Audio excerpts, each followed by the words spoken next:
मुझे परास्त नहीं कर सकती।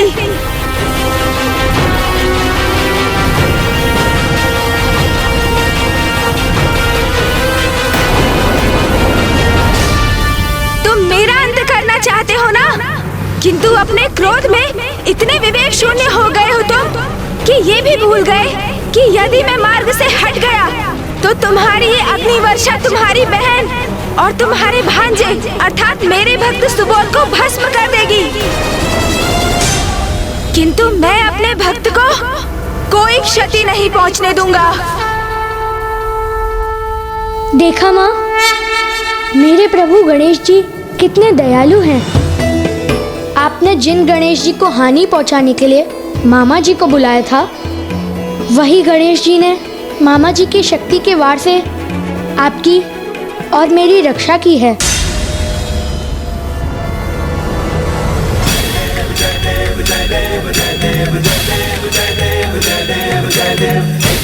उचित तो कह रहा है ये बालक कि मेरे इस प्रहार से बहन दकिनी और सुबोध हताहत हो सकते हैं, किंतु मैं उसके भय और चिंता से इसे नहीं छोड़ सकता।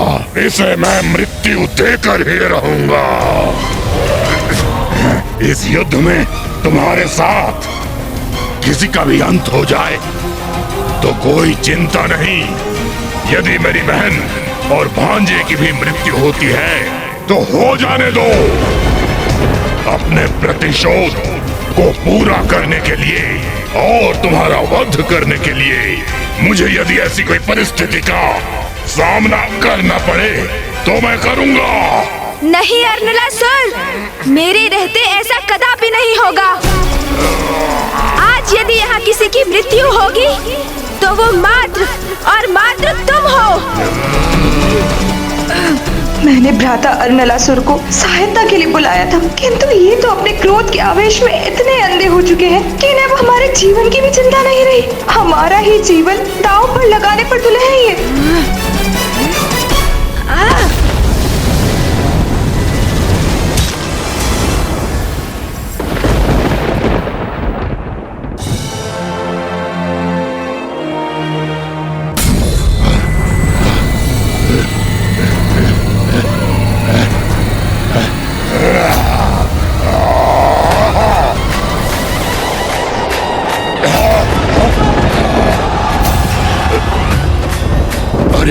इसने तो मेरा खड्ग ही छीन लिया।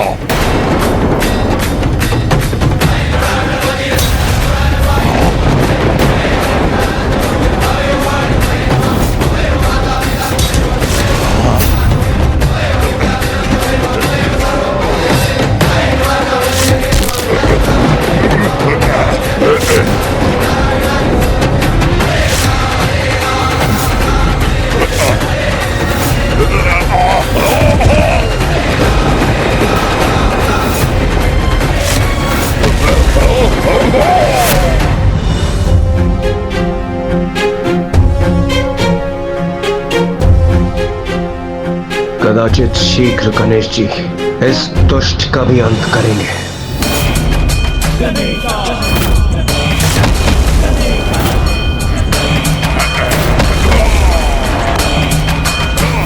दुष्ट, तुम्हें चेतावनी दी थी ना मैंने। कहा था ना जहाँ से आए हो वहाँ लौट जाओ, किंतु तुम फिर भी मुझसे युद्ध करने पर स्थित रहे। तो ये लो, अब भुगतो उसका परिणाम।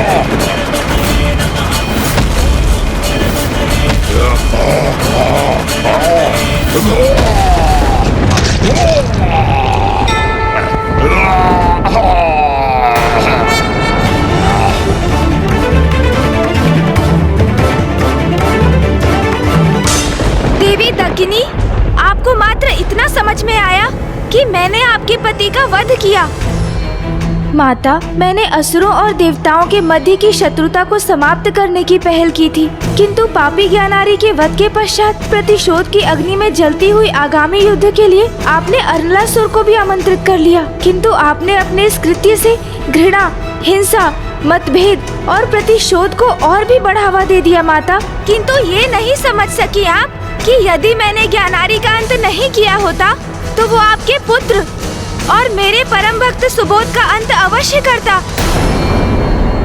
गणेश जी, गणेश जी, मुझसे बहुत बड़ी भूल हो गई है, मुझे क्षमा कीजिए।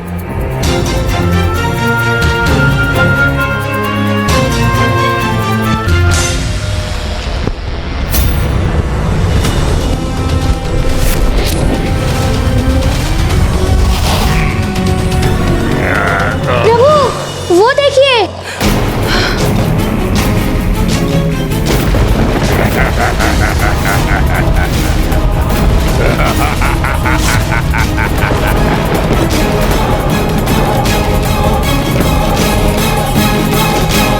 ये कैसे संभव है? गणेश ने तो अर्नलासुर का अंत कर दिया था, फिर वो पुनः कैसे जीवित हो रहा है? पिताश्री, कृपा करके मुझे बताइए कि कौन है ये अर्नलासुर और क्या है इसका रहस्य? पुत्र कार्तिकेय, अर्नलासुर कोई साधारण असुर नहीं है। वो स्वयं यमराज का पुत्र है।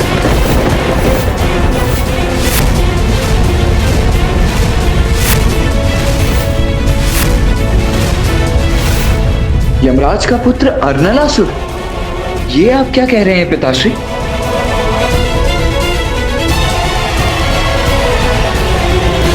एक बार यमलोक में एक बड़ा उत्सव हुआ। वहां यमराज एक नर्तकी के सौंदर्य से अभिभूत होकर उस पर मोहित हो गए और उन्होंने उस नर्तकी का आलिंगन कर लिया। यमराज के इस अनुचित कृत्य के कारण ही अर्नलासुर का जन्म हुआ, जिसका अस्तित्व ही अनुचित था, जो दुष्टता से परिपूर्ण था, जिसका शरीर शिलाओं और लावा का बना हुआ था, जिसमें क्रोध और उग्रता का ही समावेश था। यदि अर्नलासुर यमराज का पुत्र है तो फिर उसे हम देवताओं की ओर से युद्ध करना चाहिए।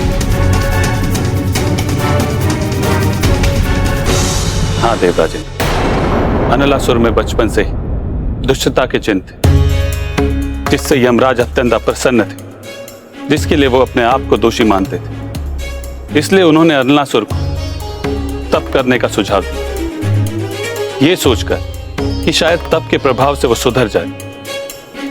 किंतु वो कहां सुधरने वाला था। एक दिन अपने पिता से क्रोधित होकर उसने यमलोक का भी परित्याग कर दिया। असुर गुरु शुक्राचार्य को अर्नलासुर में देवताओं को पराजित करने का एक शक्तिशाली अवसर दिखाई दिया। इसीलिए उन्होंने उसको अपना शिष्य बनाया और उसका मार्गदर्शन किया और उसे कठोर तप करने के लिए कहा। तब अर्नलासुर ने ब्रह्मदेव की कठोर तपस्या की, जिसके फलस्वरूप ब्रह्मदेव ने उनको एक वरदान दिया। वरदान? कैसा वरदान? अर्नलासुर को यह वरदान प्राप्त है कि उसका अंत किसी भी अस्त्र शस्त्र से नहीं होगा। उसका वध करने हेतु उसकी रगों में बहते लावे को शोक कर बाहर निकालना होगा। इसलिए उसकी रगों को लावे से रिक्त करना होगा।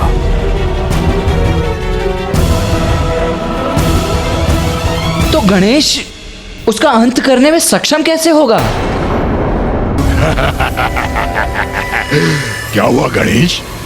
तुम्हें क्या लगा तुमने मेरा वध कर दिया? हाँ? क्या नरी नहीं हूं मैं? मेरा अंत असंभव है, असंभव है। अर्नलासुर, जो परम ब्रह्म के अवतार है, वही जन्म और मृत्यु के चक्र से परे है। अमर है तो वो है पिताश्री महादेव, माँ आदि शक्ति, श्री हरि नारायण, ब्रह्मदेव, मेरे भ्राता कार्तिकेय और माता के आशीर्वाद से स्वयं मैं। किंतु समय आने पर देवी देवताओं के पुण्य का भी क्षय होना निश्चित है। इसीलिए इस भ्रम में कदापि मत रहना कि तुम्हारा अंत नहीं हो सकता।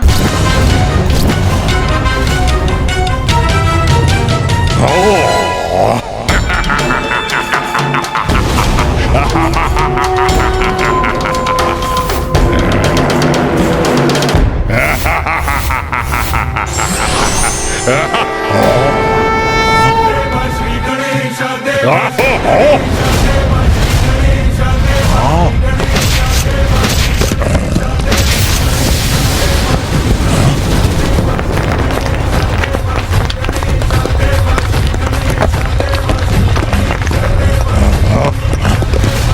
ये क्या? ये तो धरती ही धसती जा रही है।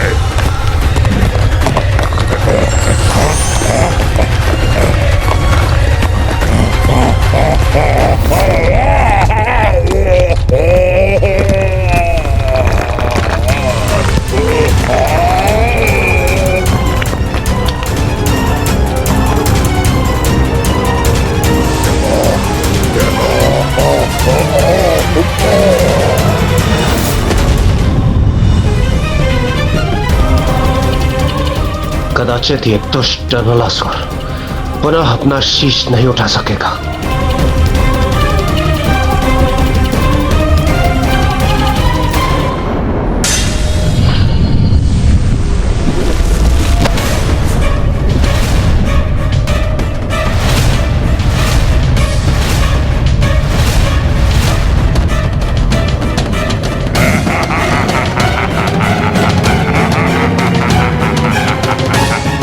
ये क्या?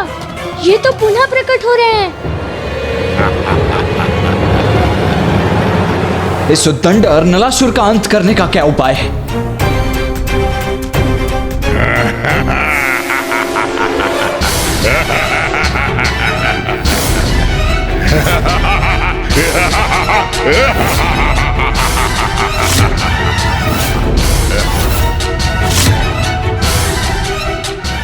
आश्चर्य, मेरे इतने प्रहार के पश्चात भी इस पर कोई प्रभाव नहीं पड़ा।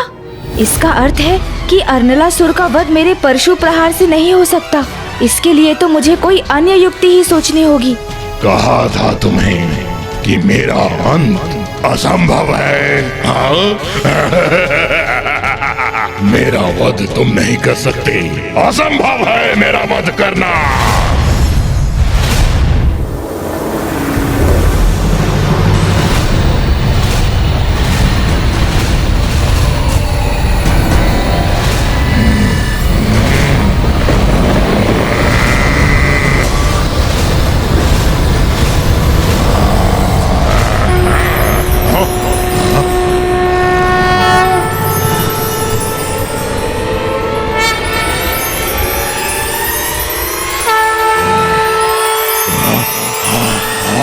इसने भी अपना आकार बढ़ा लिया। अर्नलासुर, तुम्हारा ये विश्वास है ना कि तुम अमर हो? ये तुम्हारी सबसे बड़ी भूल है। यदि मैं तुम्हारा वध नहीं कर सकता तो तुम्हें अब अपना आहार अवश्य बनाऊंगा मैं।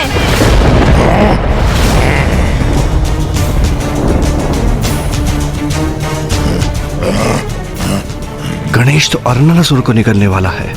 उतना प्रचंड ताप उष्णता से उबलता लावा गणेश के भीतर प्रवेश कर विनाशकारी हो सकता है।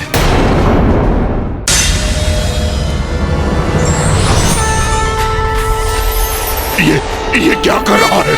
अरे अरे, मेरी अग्नि शक्ति तो इसकी सूंड में खींचा चला जा रहा है। नहीं, नहीं।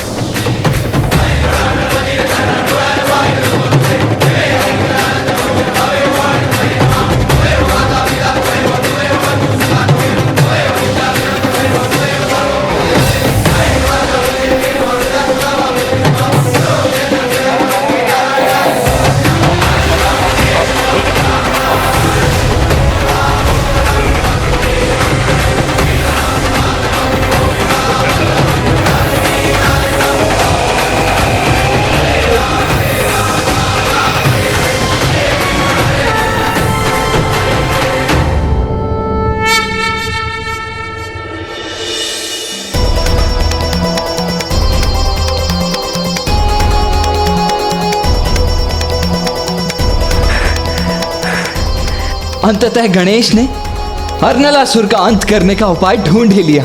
मेरे विचार से हम सभी को वहां जाकर गणेश जी का धन्यवाद करना चाहिए। उचित कह रहे हैं इंद्रदेव, हमें तत्पश्चात चलना चाहिए। प्रणाम प्रभु। प्रणाम प्रभु।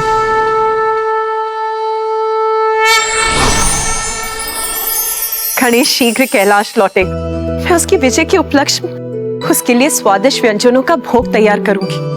हाँ देवी पार्वती, पुत्र गणेश इतना बड़ा कार्य कर लौट रहा है। हाँ देवी पार्वती, अब आपको उसके लिए भिन्न भिन्न प्रकार के मोदक बनाने की तैयारी करनी चाहिए।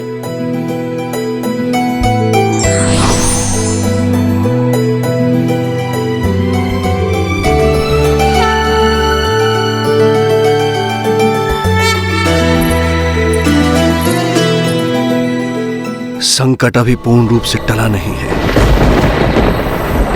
पार्वती नंदन गणेश जी की जय। प्रथम पूज्य गणेश जी की जय। पार्वती नंदन गणेश जी की जय।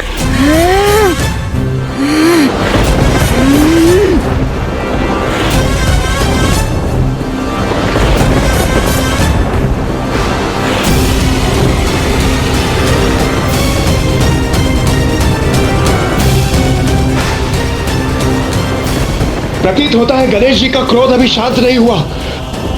हमें उनके क्रोध को शांत करने का उपाय ढूंढना होगा। गणेश, शांत हो जाओ। इंद्रदेव सर्वथा उचित कह रहे हैं। गणेश को किसी भी प्रकार शांत करना ही होगा, किंतु उसका क्या उपाय है? सुबोध। प्रणाम गुरु स्कंद। गणेश जी इतने क्रोधित क्यों हैं? पुत्र सुबोध, तुम गणेश जी के सबसे प्रिय भक्त हो। अब तुम ही उनसे उनके बाल्य रूप में लौटने के लिए निवेदन कर सकते हो। वो तुम्हारा निवेदन अवश्य स्वीकार करेंगे।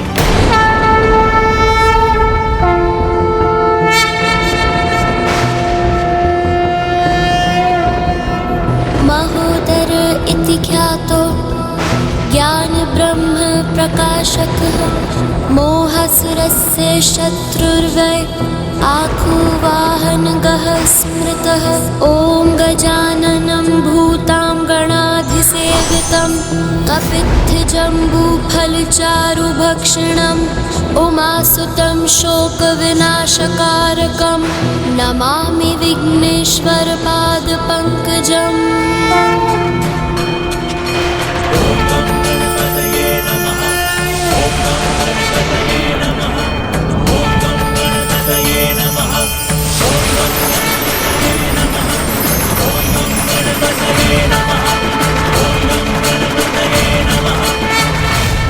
प्रभु गणेश जी, आपने हमारी रक्षा की, आपको कोटि कोटि धन्यवाद। पुत्र सुबोध, तुम मेरे प्रिय भक्त हो। तुम्हारा जीवन समृद्धि से सदा परिपूर्ण रहेगा। ये मेरा आशीष है तुम्हें। कल्याण हो तुम्हारा। गणेश जी, हमारी रक्षा करने के लिए और मेरे पुत्र को संपन्नता का आशीष देने के लिए आपको अनेकों धन्यवाद। अब हमें आज्ञा दीजिए।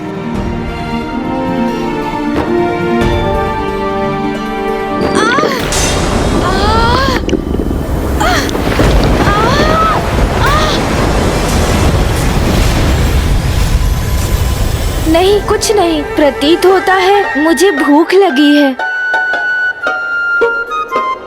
प्रथम पूज्य गणेश जी, अनलासुर का अंत कर सृष्टि की रक्षा की, आपको कोटि कोटि धन्यवाद। आपकी कृपा से ही हम ज्ञानरी और अर्नलासुर के संकटों से मुक्त हुए हैं प्रथम पूज्य गणेश जी। आपकी इस कृपा के लिए हम सभी देवताओं की ओर से आपको कोटि कोटि धन्यवाद। प्रथम पूज्य गणेश जी की जय। प्रथम पूज्य गणेश जी की जय। प्रणाम गुरुदेव। आयुष्मान भव पुत्र।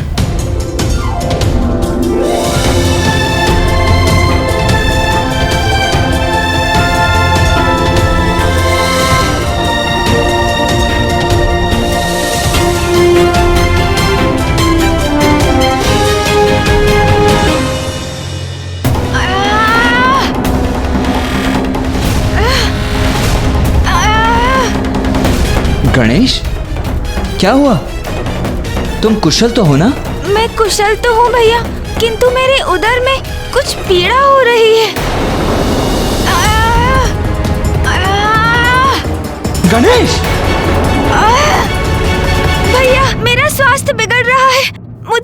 उष्णता का अनुभव क्यों हो रहा है? गणेश!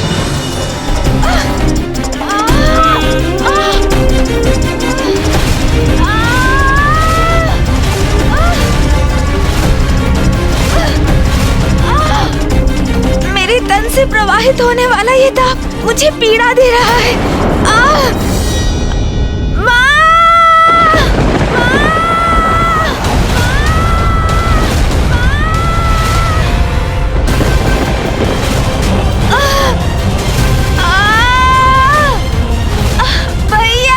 गणेश तो अपार संकट में है। भैया, अब ये पीड़ा मेरे लिए असहनीय हो रही है और नहीं सहन हो रही मुझसे। मेरे तन से प्रवाहित होने वाला ये ताप मुझे पीड़ा दे रहा है।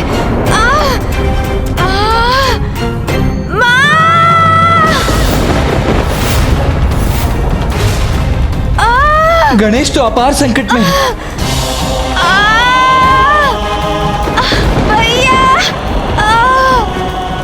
गणेश, ये क्या हुआ है तुम्हें? ज्ञात नहीं भैया, किंतु बहुत तीव्र ताप का अनुभव हो रहा है मुझे और मेरे उदर में से तो भयंकर ताप उत्पन्न हो रहा है, जैसे मेरे भीतर ज्वालामुखी का लावा अपने ताप की चरम पर हो। कुमार कार्तिकेय, प्रथम पूज्य गणेश जी ने अर्नलासुर को निगला है और उसके शरीर का मूल तत्व लावा ही था और वो खौलता हुआ लावा प्रथम पूज्य गणेश जी के उदर में अत्यंत ऊर्जा उत्पन्न कर रहा है।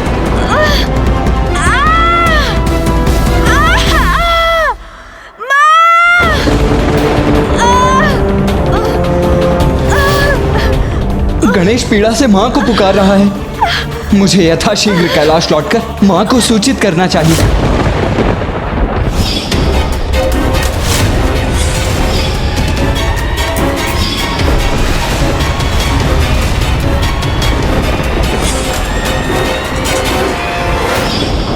पार्वती गणेश जी को इस अवस्था में देखेंगी तो वो आवेशित हो उठेंगी और माता पार्वती के क्रोध से तो संसार परिचित ही, हम देवता भी उनके क्रोध के प्रभाव से रक्षित नहीं हो पाएंगे। नहीं कुमार कार्तिकेय, क्या माता पार्वती को इस विषय में बताना उचित होगा? मेरे विचार से वो व्यर्थ में ही चिंतित हो जाएंगे। हम इस स्थिति पर नियंत्रण पा सकते हैं। आप देखिए, शीघ्र अतिशीघ्र प्रथम पूज्य गणेश जी एकदम कुशल हो जाएंगे। इंद्रदेव सर्वथा उचित कह रहे हैं। माँ को व्याकुल करने का कोई भी लाभ नहीं। हम है ना, हम गणेश को संभाल लेंगे। गणेश, तुम तनिक भी चिंता मत करो, हम सभी है ना यहाँ। हम शीघ्र ही कोई उपाय ढूंढ लेंगे तुम्हारे इस ताप को शांत करने का। हाँ कुमार कार्तिकेय, हमें सर्वप्रथम गणेश जी को किसी उचित स्थान पर स्थित करना होगा।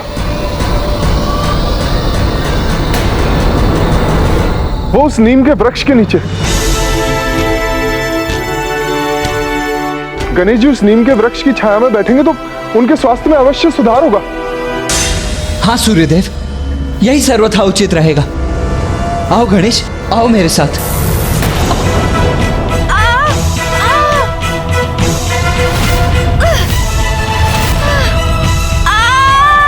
इतना प्रचंड ताप जिसने मुझे भी प्रभावित कर दिया।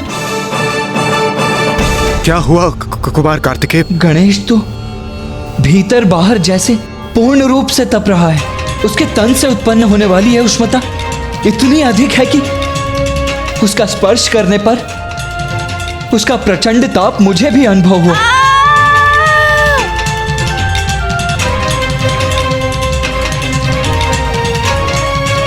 फिर इस ताप को कैसे शांत करेंगे हम? आप सभी मुझे लेकर बहुत चिंतित प्रतीत हो रहे हैं। इतनी चिंता मत कीजिए, मैं शीघ्र स्वस्थ हो जाऊंगा।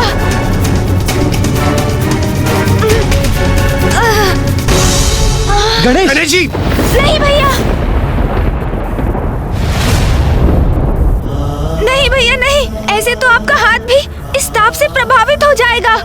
ये प्रचंड ताप तो मेरे लिए भी असहनीय हो रहा है, किंतु मुझे इसे सहन करते हुए अनुज की सहायता करनी ही होगी। इसके अतिरिक्त और कोई अन्य उपाय भी नहीं है।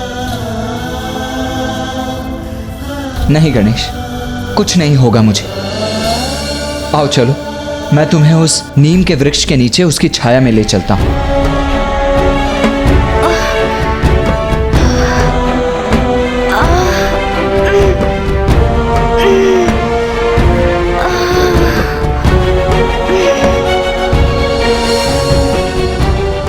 कदाचित यहाँ गणेश जी को थोड़ी शांति प्राप्त होगी। नीम वृक्ष की छाया का शीतल प्रभाव कुछ तो लाभ अवश्य करेगा। आओ अनुज गणेश, यहाँ पर अपना स्थान ग्रहण करो।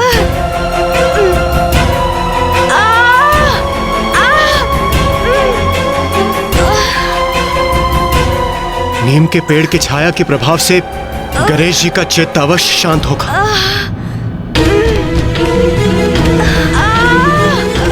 गणेश जी, इस पेड़ की छाया में बैठकर क्या आपकी स्थिति में कोई सुधार हुआ है?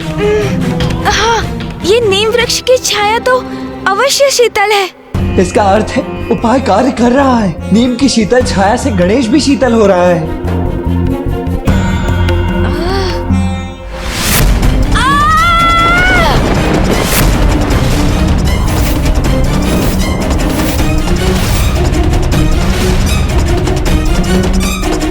नहीं, मेरी स्थिति में तनिक भी सुधार नहीं है भैया।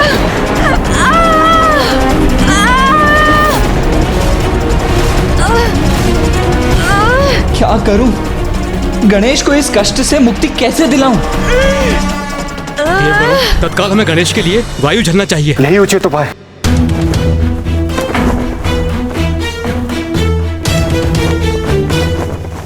ये आप सब क्या कर रहे हैं? जब मैं स्वयं वायुदेव यहाँ उपस्थित हूँ तो ये कार्य करने की आपको क्या आवश्यकता? वायुदेव तो सर्वथा उचित कह रहे हैं। आइए वायुदेव। आप सब पीछे हट जाइए, मैं अभी शीतल वायु प्रवाहित करता हूँ। हाँ, उचित है।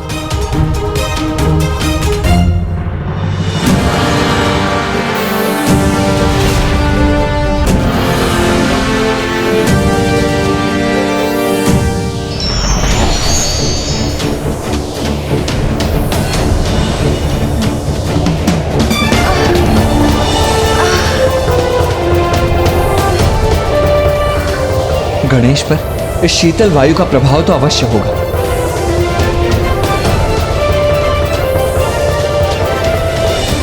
प्रतीत होता है ये युक्ति सफल हो रही है। मेरी शीतल पवन गणेश जी को अवश्य उनके भीतर के ताप से रक्षित करेगी। अब मैं ऐसी शीतल वायु उत्पन्न करूंगा जो उन्हें सभी ओर से घेर लेगी।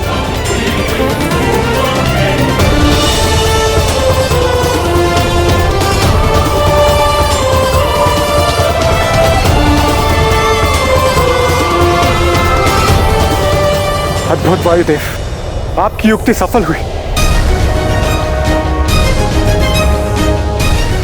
गणेश, अब कैसा प्रतीत हो रहा है तुम्हें? इस शीतल वातावरण से प्रभावित होकर क्या तुम्हारा ताप कुछ शांत हुआ?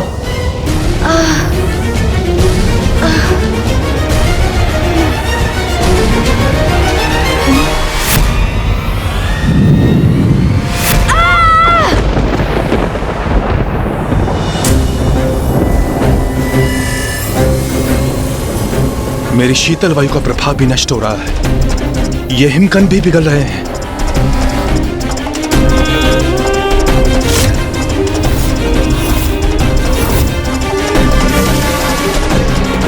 वायुदेव, अपने पवन के प्रवाह को रोक दीजिए। गणेश जी की ऊर्जा आपकी पवन को लू में परिवर्तित कर रही है। कुछ क्षणों के लिए तो उचित लग रहा था भैया, किंतु ये ताप पुनः उभर रहा है। बहुत कष्ट दे रहा है ये ताप मुझे।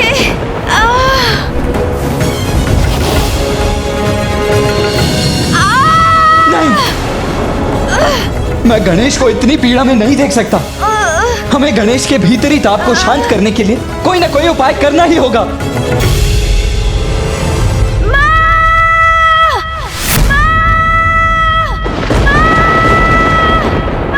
पुत्र गणेश,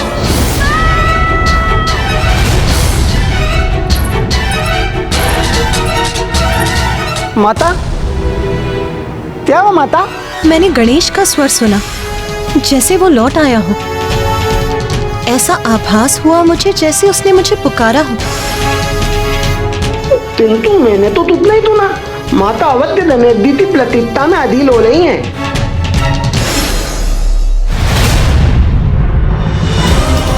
यदि उमा को ज्ञात हो गया कि गणेश का उदर अर्नलासुर के लावा से भरा है तो वो अत्यंत व्याकुल एवं उग्र हो जाएंगी। मुझे ही गणेश की कुशलता का कोई उपाय करना होगा, और जब वो पूर्ण रूप से स्वस्थ होकर कैलाश लौट आएगा तब हम उमा को इस घटना का विस्तृत विवरण दे सकते हैं। चंद्रदेव,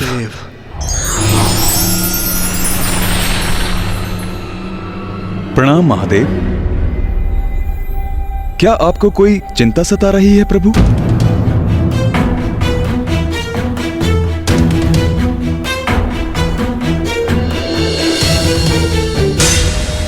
मेरे भीतर का ताप मुझे शांत नहीं होने दे रहा है भैया। मैं क्या करूं? मैं क्या करूं? इस विकट स्थिति से अनुज गणेश को कैसे निकालूं मैं? कुमार कार्तिकेय, मुझे विश्वास है अग्निदेव होने के नाते मैं गणेश जी के भीतर की अग्नि और तपते लावा को नियंत्रित कर सकता हूं। हाँ, यही उचित है। गणेश, तुम स्थिर होकर बैठे रहो। अग्निदेव तुम्हारे भीतर के लावा को नियंत्रित करने का प्रयास कर रहे हैं, ठीक है? हाँ, उचित है। आइए अग्निदेव।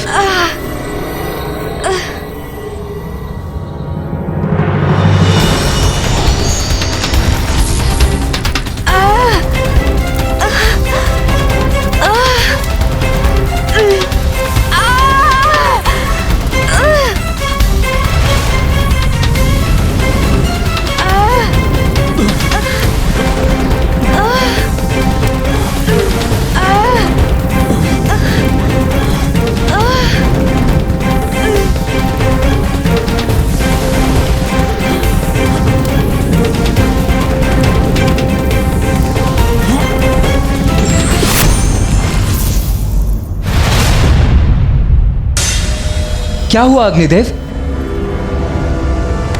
कुमार कार्तिकेय, इस अग्नि और लावा को वश में करना मेरे लिए संभव नहीं है, क्योंकि इसमें कोई अप्राकृतिक आसुरी अग्नि है।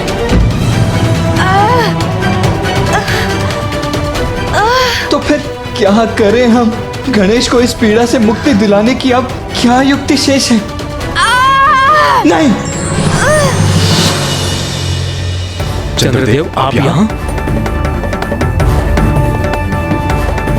प्रणाम गणेश जी। कुमार कार्तिकेय, मैं यहाँ आपकी सहायता के लिए आया हूँ। मैं अपनी शीतलता गणेश जी पर उड़े लूंगा तो कदाचित उनके भीतर का तापमान नियंत्रित हो जाएगा। हाँ,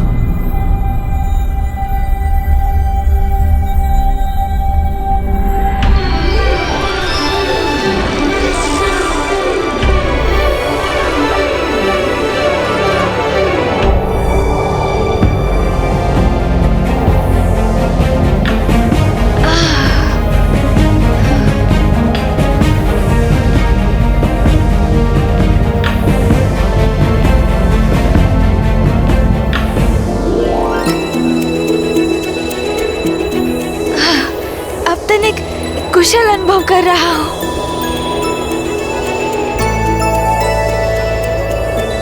महादेव का सुझाव उचित था। मेरा शीतल प्रकाश सफल हो रहा है। गणेश जी पर उसके प्रभाव का आभास हो रहा है।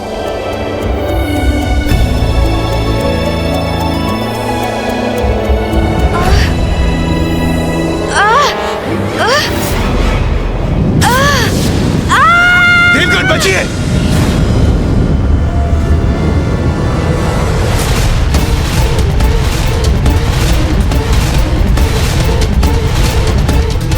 मुझे क्षमा कर दीजिए चंद्रदेव। मुझे ऐसा प्रतीत हुआ जैसे लावा मेरे मुख से बाहर निकलकर विस्फोट उत्पन्न करने जा रहा था। मैं स्वयं को रोक नहीं सका। आप कुशल तो है ना? गणेश जी, मैं तो सर्वथा कुशल हूँ, किंतु दुख मात्र इस बात का है कि मेरा शीतल प्रकाश आपको शीतलता प्रदान करने में असमर्थ रहा।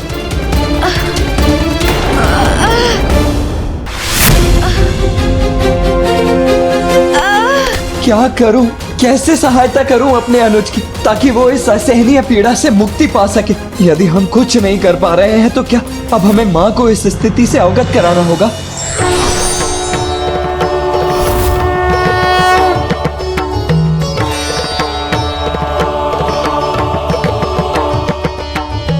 पिताश्री, ये देखिए ना गणेश को क्या हो गया।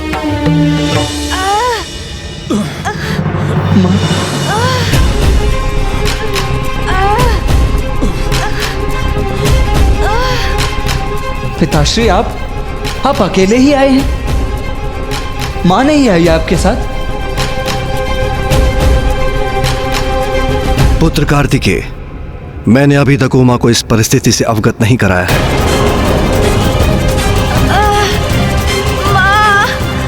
उचित ही किया महादेव ने, अन्यथा माता पार्वती की प्रतिक्रिया तो विध्वंसक भी हो सकती थी। उचित ही किया पिताश्री। मां गणेश की पीड़ा नहीं सह पाती, वो अवश्य व्याकुल और क्रोधित हो उठती। और वैसे भी अब आप आ गए हैं तो इस समस्या का समाधान भी निकल आएगा और सब कुछ यथावत भी हो जाएगा। पुत्र, हमें गणेश की भीतर की उष्णता का उपचार औषधियों से करना होगा। ऐसी औषधियां जो उसके उदर को भीतर से ही शीतलता प्रदान करें। अर्थात पिताश्री, हमें देव चिकित्सक अश्विनी कुमारों का आवाहन करना चाहिए।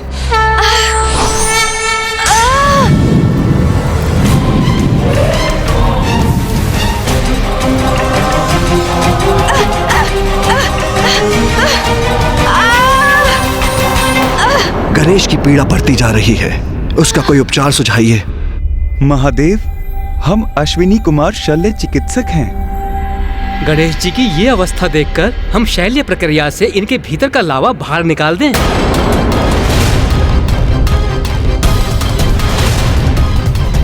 शैल्य प्रक्रिया?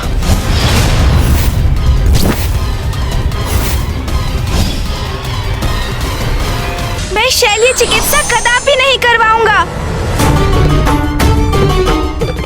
महादेव, हमें शल्य चिकित्सा का परित्याग कर धन्वंतरी जी का आवाहन करना चाहिए। उन्हें औषधियों का ज्ञान, वो अवश्य कोई ना कोई ऐसी औषधि बताएंगे जिससे गणेश का उदर शांत और स्थिर हो जाए।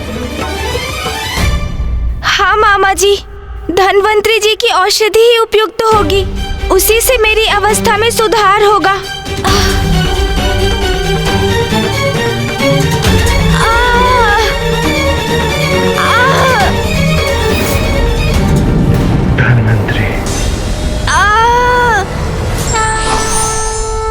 आप अपना हाथ सीधा कर सकते हैं क्या?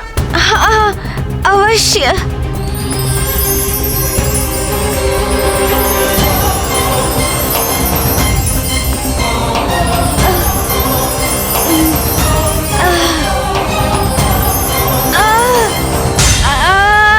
गणेश जी का तापमान तो बहुत अधिक है, इनके भीतर का लावा उबल रहा है। धन्वंतरी जी, अब आप ही कोई उपचार कीजिए।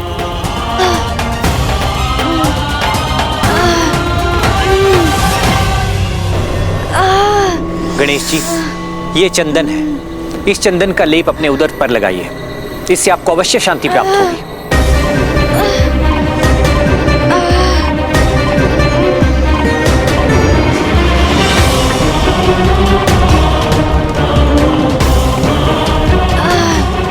गणेश, अब कैसा प्रतीत हो रहा है तुम्हें?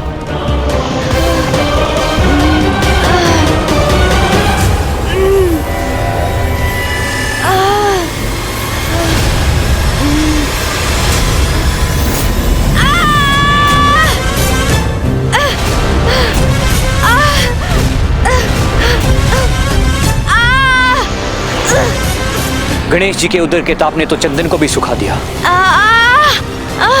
पर कोई बात नहीं, मैं कोई अन्य उपचार करता हूँ।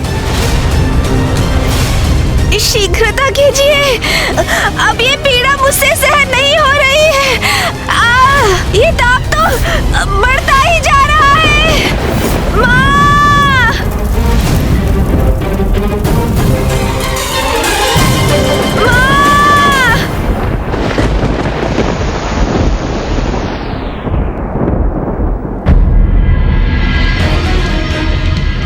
आकाश में ये लालिमा क्यों छा रही है?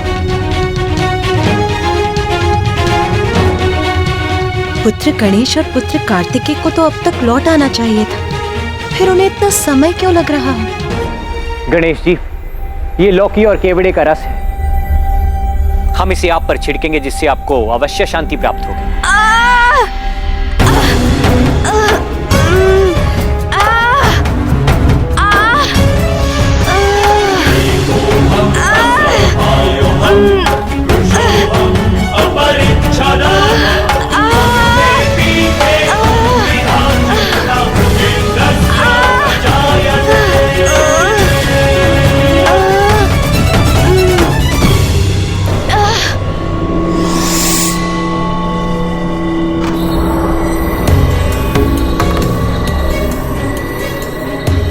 अचानक वातावरण में इतना प्रचंड ताप क्यों उत्पन्न हो रहा है?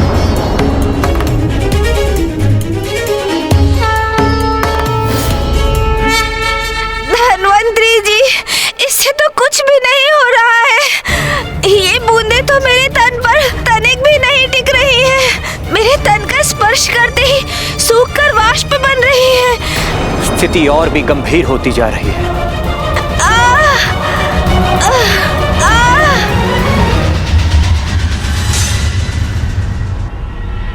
स्वामी, स्वामी भी अपने ध्यान स्थल पर नहीं है। कहाँ गए वो? पुत्र गणेश और पुत्र कार्तिकेय भी अभी तक नहीं लौटे। मुझे एक विचित्र चिंता का आभास हो रहा है। और अब स्वामी भी यहाँ नहीं है। आज के पूर्व जब भी गणेश पर संकट छाया है, मुझे ऐसी ही व्यग्रता का आभास हुआ है। इस बार मैं अपने आभास को पूर्ण गंभीरता से लूंगी।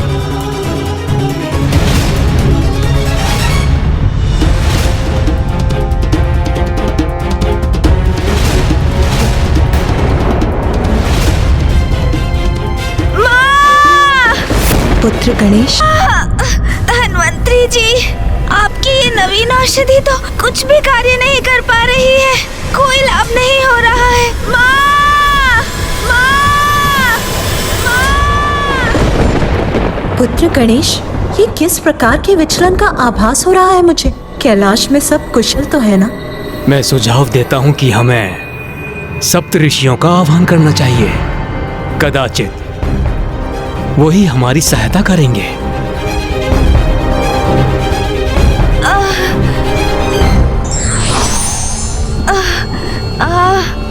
गणेश जी को शीतल करने हेतु हमें एक ढांचे का निर्माण करना होगा।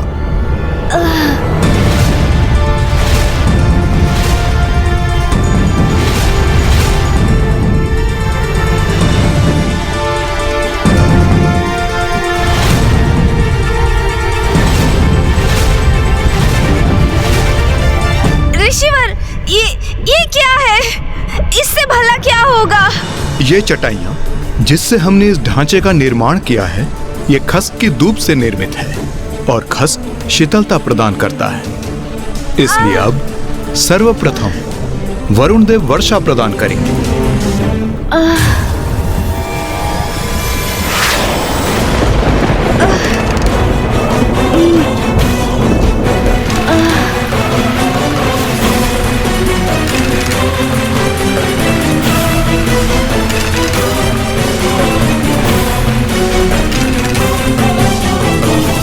अब इस पर मैं शीतलता के स्रोत गुलाब जल का छिड़काव करूंगा।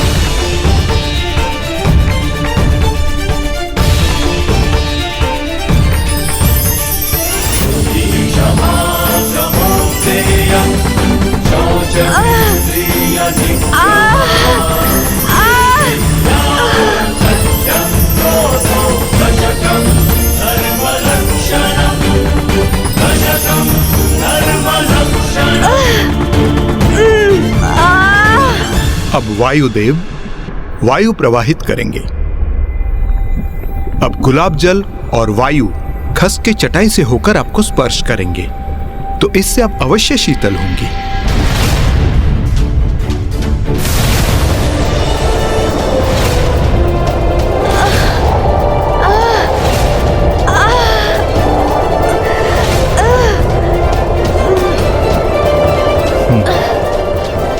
ये प्रक्रिया मुझे उचित लग रही है। इससे अनुज गणेश को अवश्य लाभ मिलेगा।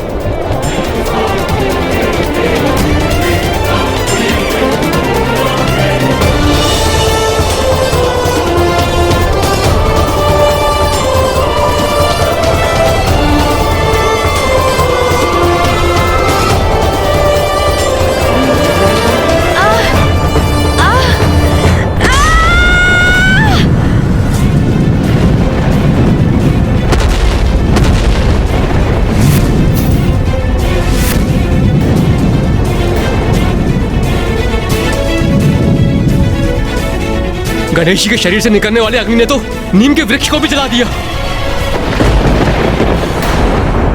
इस उपाय का कोई भी लाभ नहीं हुआ और ये ताप तो अब और भी ऐसा ही नहीं होता जा रहा है।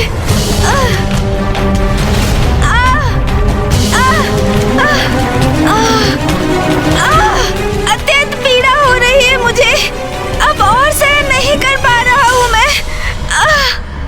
भीतर का ताप बढ़ता ही जा रहा है।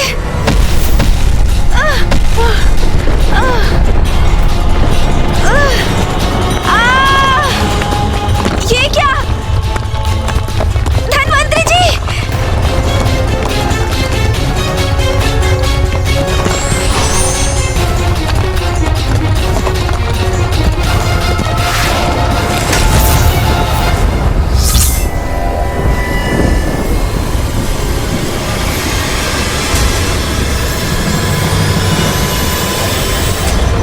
मेरे कारण धन्वंतरी जी भूमि में धंसते जा रहे थे।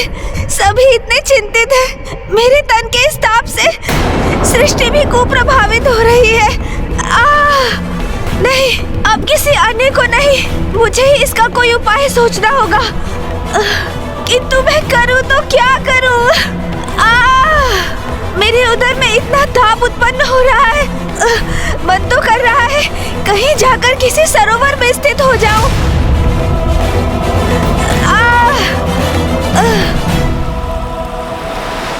अरे हाँ, प्राप्त हो गया मुझे समाधान। मैं सरोवर में ही स्थित हो जाऊंगा, उससे अवश्य शीतलता प्राप्त होगी मुझे। गणेश! गणेश!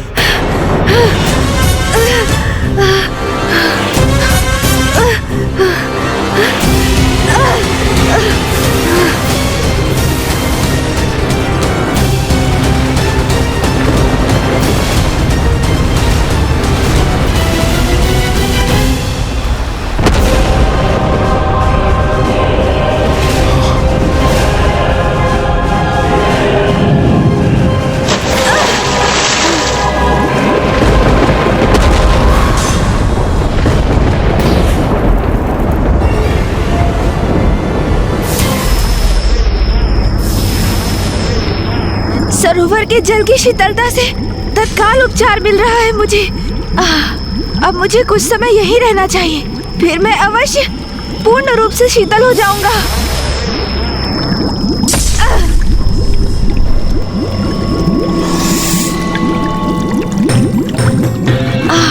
क्षणिक रूप से इससे मेरा शरीर शीतल अवश्य हुआ। ये क्या हो रहा है? मेरा ताप तो पुनः प्रभावी हो रहा है। गणेश को इस सरोवर में उतरे बहुत अधिक अवधि हो गई है। वो वहां कुशल तो होगा ना? कुशल ही होगा, कुशल क्यों नहीं होगा? मुझे पूर्ण विश्वास है वो अवश्य कुशल ही होगा।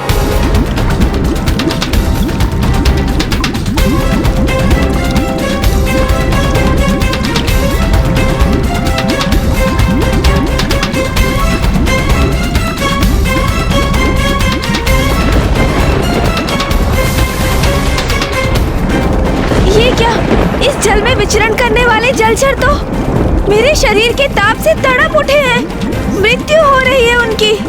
नहीं, मैं अपने कारण इन जलचरों के प्राण संकट में नहीं डाल सकता।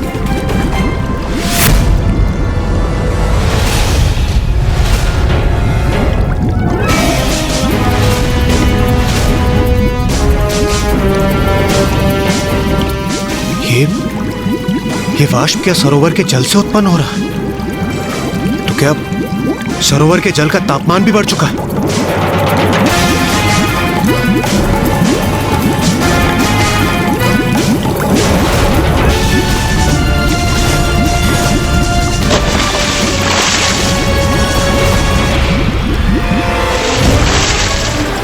बचिए!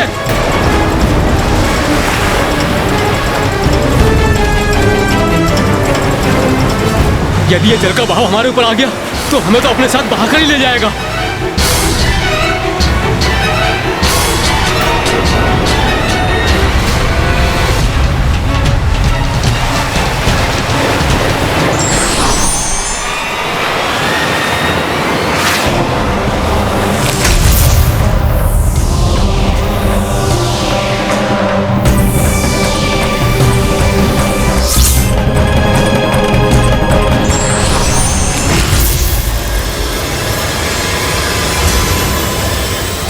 सरोवर में मैं और अधिक देर तक स्थित नहीं रह सकता।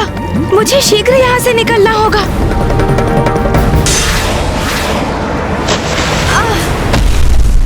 गणेश! भैया, पिताश्री, स्थिति अब नियंत्रण से बाहर जा रही है। सरोवर के शीतल जल से भी कोई लाभ नहीं मिला मुझे। मैं उमा को सूचित किए बिना ही कैलाश से चला आया। अब तक उन्हें मेरी अनुपस्थिति का अनुमान हो चुका होगा। पुत्र कार्तिक और पुत्र गणेश भी अभी तक नहीं लौटे। अवश्य चिंतित होंगी वो। अब मुझे उन्हें सूचित करना चाहिए। क्या सूचना देना चाहते हैं आप नाथ?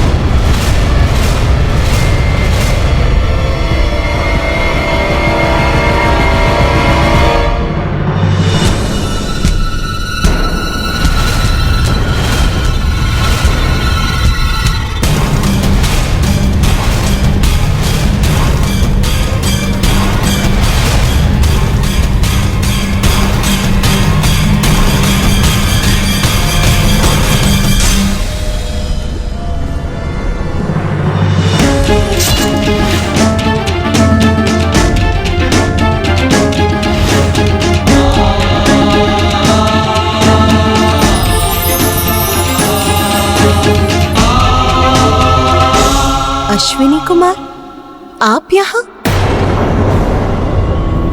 और गणेश? गणेश कहाँ है?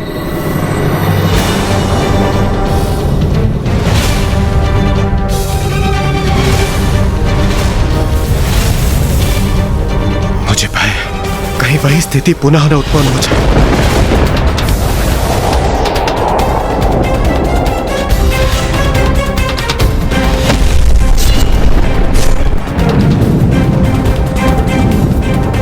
ये क्या, माता तो यहीं चली आई। यदि इन्हें ज्ञात हो गया कि गणेश जी की पीड़ा से हमने ही इन्हें अवगत नहीं कराया तो उनके क्रोध के भाजन हम मरेंगे।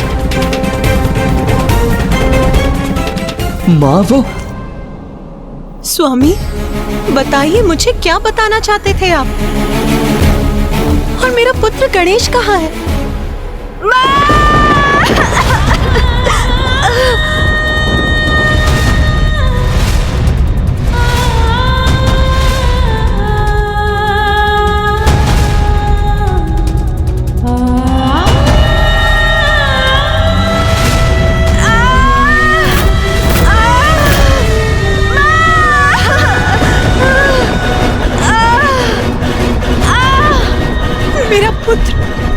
मेरा पुत्र गणेश इस अवस्था।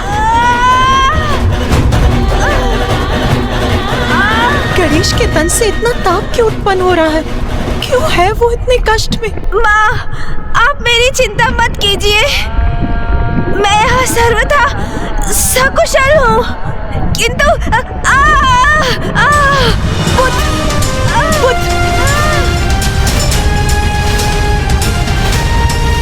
क्या हुआ है तुम?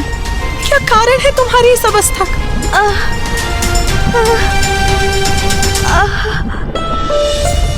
अच्छा पुत्र, कुछ मत कहो। सर्वप्रथम तुम ही स्थान ग्रहण करो। आओ पुत्र, बैठो।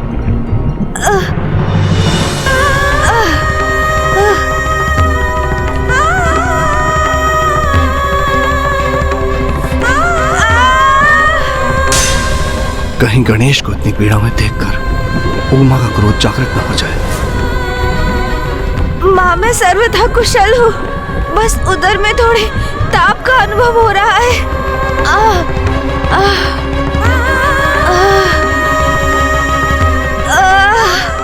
अपने ही उदर के भीतर इतना प्रबल ताप कोई कैसे सह सकता है? मेरा पुत्र यहाँ इस ऊर्जा से तप रहा है और मुझे ज्ञात भी नहीं। उमा,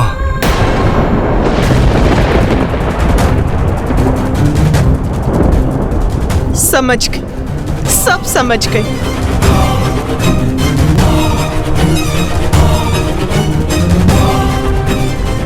मैं समझ गई कि मेरे पुत्र ने उस अग्नि और लावा रूपी असुर अर्णलासुर को निगल लिया है, इसीलिए वो इस अवस्था में। किंतु मैं ये नहीं समझ सकी कि आप सब प्रबल प्रतापी देवताओं के होते हुए मेरे पुत्र को ही उसका वध क्यों करना पड़ा? जिसका भय था वही हुआ। माता हम सब पे कुपित हो रही है। वो गणेश जी की स्थिति के लिए हमें उत्तरदायी मान रही है।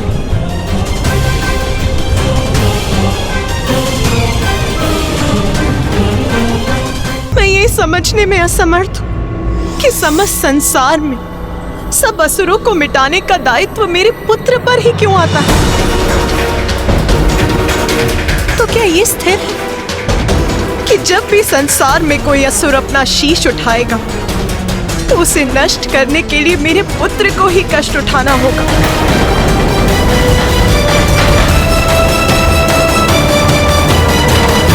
माँ, क्रोधित मत होइए आप। इसमें देवताओं का कोई दोष नहीं। मैं तो स्वयं यहाँ आया था अपने परम भक्त बालक सुबोध की रक्षा करने, माँ।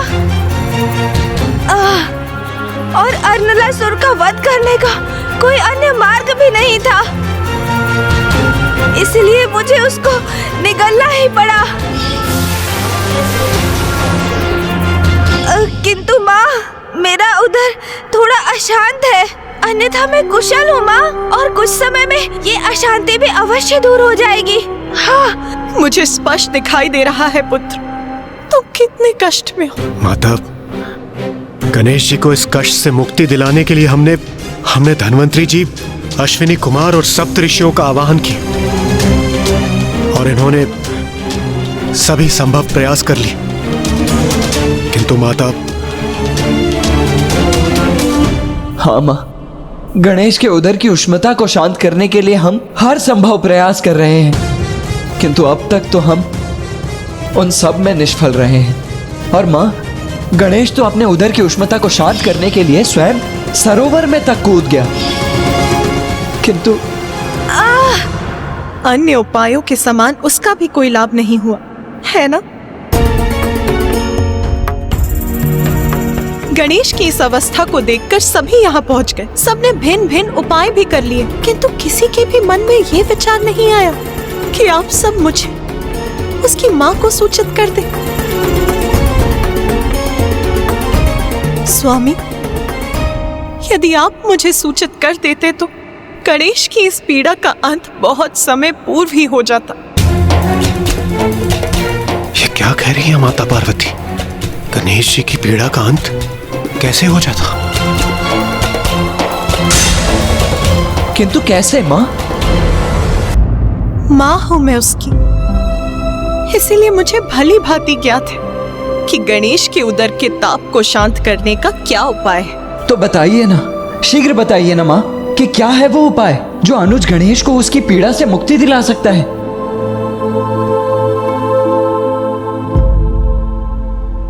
दुर्वा धूप, दुर्वा धूप, दुर्वा धूप।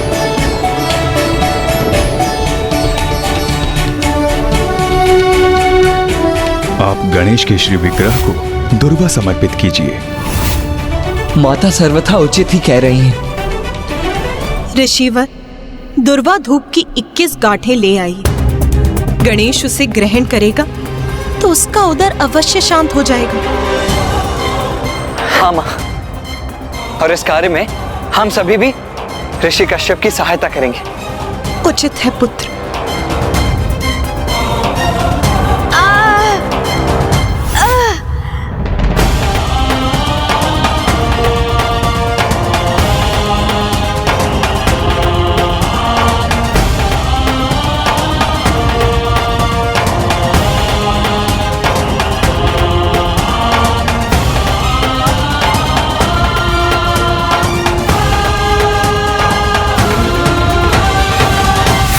ऋषिवर, कृपया ये दुर्वा गणेश को ग्रहण करवाइए।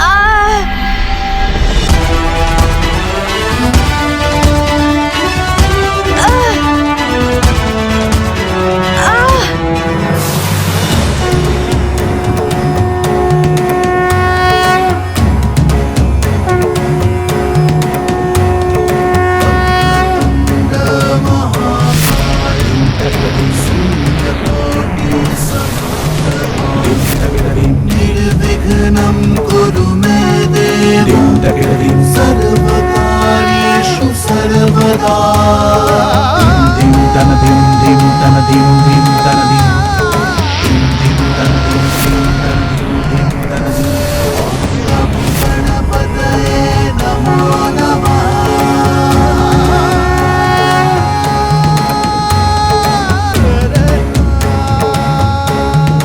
माँ, अब मुझे मेरी अवस्था में सुधार का आभास हो रहा है। जो हम सभी मिलकर भी करने में असमर्थ रहे, वो माँ ने इतनी सहजता से कर दिया। लीजिए।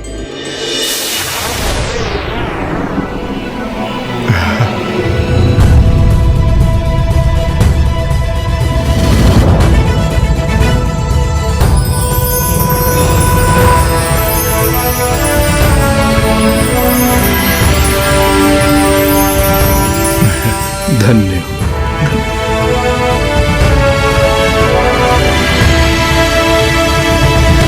कदाचित आपको ये समझना चाहिए था कि संतान के विषय में माँ से अधिक किसी को ज्ञात नहीं होता। माता, इस दुर्वा ने गणेश जी की पीड़ा को कैसे शांत कर दिया, जबकि हमारे समस्त प्रयास तो विफल रहे। गणेश और दूर्वा के मध्य एक बहुत ही विशेष संबंध है।